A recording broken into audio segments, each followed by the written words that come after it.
First ரைவரிங்க India versus Pakistan. இன்னி வரையும் நம்ம சேனலை சப்ஸ்கிரைப் பண்ணாதவங்க சப்ஸ்கிரைப் பண்ணிடுங்க. கமெண்ட் பாக்ஸில் கமெண்ட் பண்ணுங்கள். பாகிஸ்தான் மேட்சும் இந்தியா மேட்சும் செம்மையாக நடக்க போகுது. நியூயார்க்கில் ஃபேன்ஸ்லாம் ரொம்ப எக்ஸைட்டடாக இருக்காங்க. பாகிஸ்தானுக்கு வந்து இது ரொம்ப ப்ரெஷரான மேட்ச்சு. ஏன்னா பாகிஸ்தான் வந்து ஏற்கனவே வந்து யூஎஸ்ஏயோட தோத்துட்டாங்க. பாகிஸ்தான் வந்து இந்த மேட்ச் ஜெயிச்சாதான் அடுத்த ஸ்டேஜ் குரூப் 8க்கு போவாங்க. இல்லைன்னா வெளியே போயிடுவாங்க டோர்னமெண்ட்டை விட்டு. அதனால் இந்த மேட்ச் வந்து பாகிஸ்தானுக்கு ரொம்ப முக்கியமான மேட்ச்சு. அதே மாதிரி இந்தியாவுக்கும் ரொம்ப முக்கியமான மேட்ச்சு. இந்தியா வந்து பாகிஸ்தானை ஜெயிச்சிருச்சுன்னா குரூப் ஸ்டேஜ் 8க்கு போயிடும். இந்தியாவுக்கும் நல்ல சான்ஸ் இருக்குங்க. ஃபஸ்ட்டு வந்து நம்ம வந்து இந்தியா டீமை பார்த்துடலாம். இந்தியா டீம் வந்து லாஸ்ட் மேட்ச்சே வந்து கொஞ்சம் அயர்லாண்ட் பவுலர்ஸ்டே வந்து ஸ்ட்ரகிள் ஆனாங்க. ஓப்பனர்ஸ் ரோஹித் சர்மாவும் சரி விராட் கோலியும் சரி கொஞ்சம் ஸ்ட்ரகிள் ஆனாங்க. அந்த ஸ்ட்ரகிள்லாம் வந்து பண்ணக்கூடாது பாகிஸ்தான் பவுலர்ஸ்ட்டை. ஏன்னா பாகிஸ்தான் பவுலர்கிட்ட வந்து ரோஹித் சர்மாவும் விராட் கோலியும் விக்கெட் எடுக்கிறதுக்கு வந்து அவங்க பேஸ் அட்டாக் வந்து சூப்பராக இருக்குங்க. உண்மையிலே பேஸ் அட்டாக்கை வந்து பாகிஸ்தானை வந்து கம்பேர் பண்ணும்போது இந்தியா பேட்டிங்கை ஓப்பனிங் கம்பேர் பண்ணும்போது பாகிஸ்தானோட பேஸ் அட்டாக் வந்து சூப்பராக வச்சுருக்காங்க. முகமது அமீர் இருக்கார், ஷைன்ஷா அஃப்ரிடி இருக்கார், நவாஸ் இருக்கார், இவர் இருக்கார், அசர் ராஃபுல் இருக்காருங்க.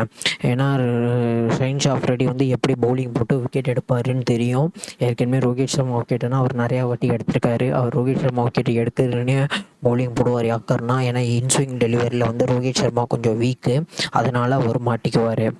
அதே மாதிரி விராட் கோலி எடுக்கிறதுக்காண்டியே முகமது அமீரை கூப்பிட்டு வந்திருக்காங்க. முகமது அமீர் வந்து ஒரு நல்ல ஃபாஸ்ட் பவுலரு. ஏன்னா லாஸ்ட் மேட்ச் வேறு அவர் ரொம்ப ப்ரெஷர் ஆகிட்டார். யூஎஸ்ஏ கேமில் சூப்பர் ஓவர் போட்டு ஒரு 18 ரன்ஸ் கொடுத்துட்டாரு. அவரும் அந்த ப்ரெஷரில் வருவார். பட் ஆனால் விராட் கோலி விக்கெட்டை நிறையா வாட்டி எடுத்திருக்கிறதுனால இது வந்து இது வந்து நியூயார்க்கில் விளாட்றாங்க. அதனால் வந்து அவங்களுக்கு வந்து ரொம்ப ஒரு கண்டிஷன்ஸில் தான் இருக்குது நியூயார்க்கில். ஏன்னா நாசா கவுண்டி கிரிக்கெட் கிரவுண்டில் ஏற்கனவே நம்ம பார்க்கும்போது நிறையா ஸ்விங் ஆனிச்சு.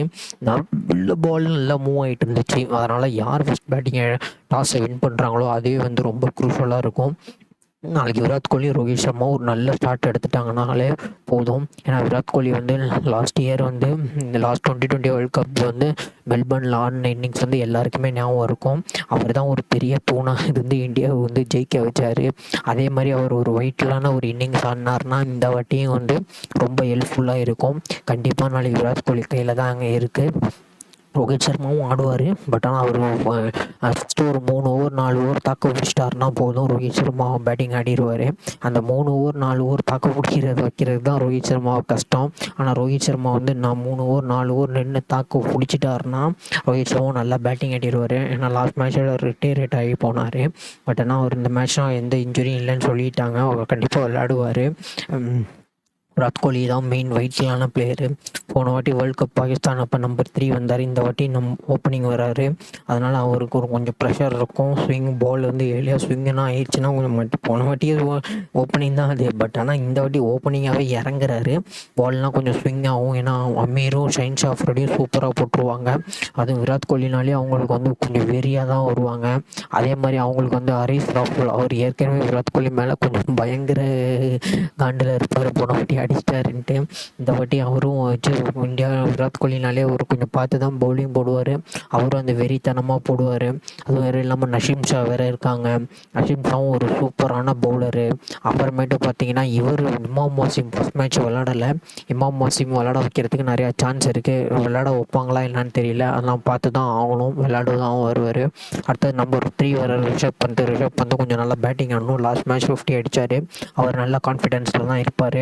சூர்யகுமார் யாதவும் கொஞ்சம் வெயிட்லாம் இருக்கணும். ஏன்னா சூர்யகுமார் யாதவ் வந்து பேஸு பவுன்ஸ்னால் கொஞ்சம் ஆயிடுச்சுன்னா கொஞ்சம் ஸ்டைல் ஆகுறாரு. அவரும் கொஞ்சம் நல்லா ஈடு கொடுத்து விளாடணும். ஏன்னா ரோஹித் சர்மாவும் விராட் கோலியும் யாராச்சும் ஒரு விக்கெட் ஸ்டார்டிங்கில் போயிடுச்சுன்னா ரிஷப் பந்த் அடிக்க தான் பார்ப்பார். பின்னாடி ஒரு சூர்யகுமார் யாதவ் கொஞ்சம் நல்லா விளாடணும். அதே மாதிரி ஹார்திக் பாண்டியா பெர்ஃபார்மன்ஸ் வந்து நம்ம பாகிஸ்தானோட அந்த 2020 வேர்ல்ட் கப்பில் மறக்க முடியாது. இப்பயும் நல்லா தான் பண்ணிகிட்ருக்காரு. அவர் இந்தியன் டீம் வந்துட்டாலே கொஞ்சம் சூப்பராக பண்ணுறாரு. அதே மாதிரி ஹார்திக் பாண்டியாவும் நாளைக்கு கொஞ்சம் வெயிட்லான பிளேயராக இருப்பார். ரவீந்திர ஜடேஜாவும் கொஞ்சம் நல்லா பேட்டிங் ஆடணும். அக்ஷர் பட்டேல் பேட்டிங் ஆடணும். நல்ல டீம் ஃபார்ம் பண்ணியிருக்காங்க இந்தியா. ஏன்னா குல்தீப் யாதவ் நாளைக்கு விளையாடுவாரா என்னான்னு தெரியல. குல்தீப் யாதவ் விளையாட அதிக சான்ஸ் இருக்கும்னு நான் நினைக்கிறேன். இல்லைன்னா நம்பர் 8 வரையும் அக்ஷர் பட்டேல் பேட்டிங் போனது தான். இந்தியா டீம் ஸ்ட்ராட்டஜி வந்து வின்னிங் காம்பினேஷனில் தான் போவாங்க. அப்படி ஏன்னா நம்பர் 8 வரையும் பேட்டிங் ஆடணும்னா இந்தியாவுக்கு பேட்டிங் ஆர்டர் தேவை. ஏன்னா லாஸ்ட் வேர்ல்டு கப்லேயே ஸ்ட்ரகிள் ஆகிறாங்க பேட்டிங். அதனால் இந்தியா இந்த வாட்டி நம்பர் 8 வரையும் பேட்டிங் கொண்டு போகிறாங்க. அதுவும் கொஞ்சம் நல்லா வைட்டலான விஷயம்தான்.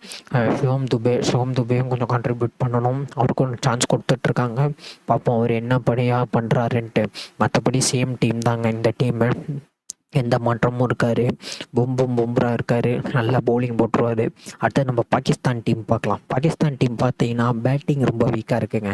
பவுலிங் வந்து சூப்பர் அட்டாக்காக இருக்குது. ஆனால் இந்தியாவில் வந்து பேட்டிங் ஸ்ட்ராங்காக இருக்குது, பவுலிங்கும் ஸ்ட்ராங்காக இருக்குது. ஆனால் பவுலிங் வந்து கொஞ்சம் நார்மல் பவுலிங் பவுலிங் கம்பேர் பண்ணால் இந்தியா பவுலிங் அட்டாக் வந்து கொஞ்சம் சுமார் தான்.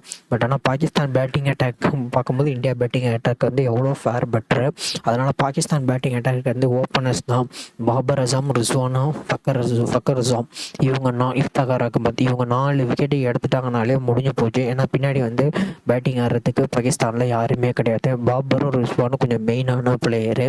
அவங்க விக்கெட்டை தான் எடுக்க பார்ப்பாங்க இந்தியா. அது பும்ராட்ட மாட்டிக்கிட்டாங்கன்னா 2 பேருமே மாட்டிடுவாங்கன்னு நினைக்கிறேன். பாபர் அசாமும் ரிஸ்வானும். ஏன்னா ஹர்ஷ்தீப் சிங் வந்து போன வாட்டி வேர்ல்டு கப்பில் பாபர் அசாம் விக்கெட் எடுத்தார். அவர் நல்லா ஸ்விங் பண்ணுவார். இந்த வாட்டியும் கண்ணாமனான்னு ஸ்விங் ஆகுது நாசா கவுண்டியில் அவருக்கு. ஏன்னா ஒயிட்லாம் இருக்கும். அவர் ஹர்ஷ்தீப் சிங் பாபர் அசாமி ரிஸ்வானி எடுத்துருவார் நினைக்கிறேன். ஏன்னா ஃபக்கர் அசாம் தான் கொஞ்சம் அட்டாக்கிங்காக ஆடுவார். ஃபக்கர் அசாமுக்கு வந்து மாட்டிக்கிச்சுன்னா நாளைக்கு பிரித்து கையில் கொடுத்துட்டு போயிடுவார். ஏன்னா ஃபக்கர் அசாமும் கொஞ்சம் மெயினான பிளேயரு. பார்க்கலாம் என்ன நடக்குது. இஃப்தார் அகமதும் அடிப்பார். இவ்வளோ தாங்க பேட்டிங் இருக்குது. இந்த பேட்டிங்கை வச்சு அவங்க என்ன பண்ண போகிறாங்கன்னு தெரியல. பவுலிங் சூப்பராக இருக்குது. பேட்டிங் தான் அவங்களுக்கு கொஞ்சம் பிரச்சனையாக இருக்குது. பேட்டிங் மட்டும் சரிப்படுத்திட்டாங்கன்னா அவங்களுக்கு எந்த ப்ராப்ளமும் வராதுன்னு நினைக்கிறேன். அசாம் கான், அதான் விக்கெட் கீப்பர், அவரை பிடிச்சி அந்த ட்ரால் பண்ணிகிட்ருக்காங்க. பாவங்க, அவரை விட்டுருங்க அசாம் கானை. ஏன் அவரை பிடிச்சி இவ்வளோ ட்ரால் பண்ணுறீங்க? அவர் பாவம், அவரை விட்டுருங்க. அசாம் கானை பாவம், அவர் எதுவும் பண்ணிட்டு போகிறாரு, விட்டுருங்க. அவரை பிடிச்சி ரொம்ப ட்ரால் பண்ணாதீங்க. அதே மாதிரி முக்கியமான விஷயம் சொல்லணும்னா நாளைக்கு ஒரு டாஸ் தான் ரொம்ப வெயிட்டில் இருக்கும் நாசா கவுண்டி கிரிக்கெட்டில். ஏன்னா கவுண்டி கிரிக்கெட் ஸ்டேடியத்தில் புது பிச்சுங்கிறதுனால இன்னும் அந்த பிச்சு வந்து சரியாக செட் ஆகலை, அன்ஈவனாக இருக்குங்கிறாங்க எல்லோரும். அதனால் நாளைக்கு ரொம்ப டாஸ் வெயிட்டில் இருக்கும். இந்தியா மட்டும் டாஸ் வின் பண்ணிச்சுன்னா கண்டிப்பாக ஃபீல்டிங் தான் எடுப்பாங்க, பேட்டிங் எடுக்க மாட்டாங்க. அதே மாதிரி பாகிஸ்தானும் டாஸ் வின் பண்ணிச்சுன்னா கண்டிப்பாக ஃபீல்டிங் தான் எடுப்பாங்க, பேட்டிங் எடுக்க மாட்டாங்க. அதனால் 2 டீமுக்குமே வந்து டாஸ் ரொம்ப வெயிட்டில். ஏன்னா பாகிஸ்தான் வந்து யூஎஸ்ஏ கூட டாஸ் தோற்றாங்க. யூஎஸ்ஏ தான் ஃபஸ்ட்டு வந்து பவுலிங் தான் சூஸ் பண்ணாங்க.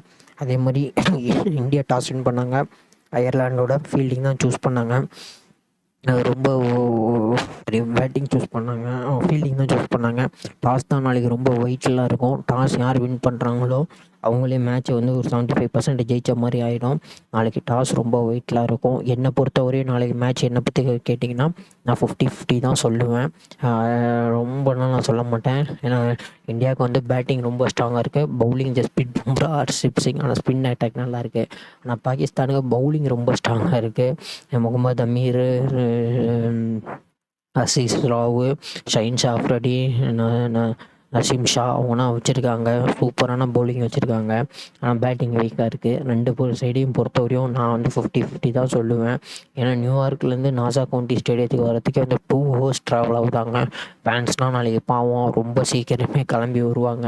அதே மாதிரி பார்க்லலாம் நிறையா ஃபெசிலிட்டிஸ், ஸ்க்ரீன்ஸ்லாம் வச்சு மேட்சை டெலிகாஸ்ட் பண்ணுறாங்களாம். அதே ரொம்ப பெரிய விஷயம் தான். ஐசிசி எவ்வளோ ஸ்டெப்ஸ் எடுத்திருக்காங்க. யூஎஸ்ஏல நாளைக்கு கண்டிப்பாக அந்த நாசா கவுண்டி கிரிக்கெட் ஸ்டேடியத்தில் நாளைக்கு ஹவுஸ்ஃபுல்லாகிடும். அதில் எந்த மாற்றமும் இருக்காது. பார்க்கலாம். நாளைக்கு மேட்ச் வந்து 50-50 தான், ஈவன்லி பாய்ஸ்டாக தான் இருக்கும். ஆனால் ரொம்ப இன்ட்ரெஸ்ட்டாக இருக்கும் மேட்ச்சு. என்ன நடக்க போகுதுன்னு தெரில.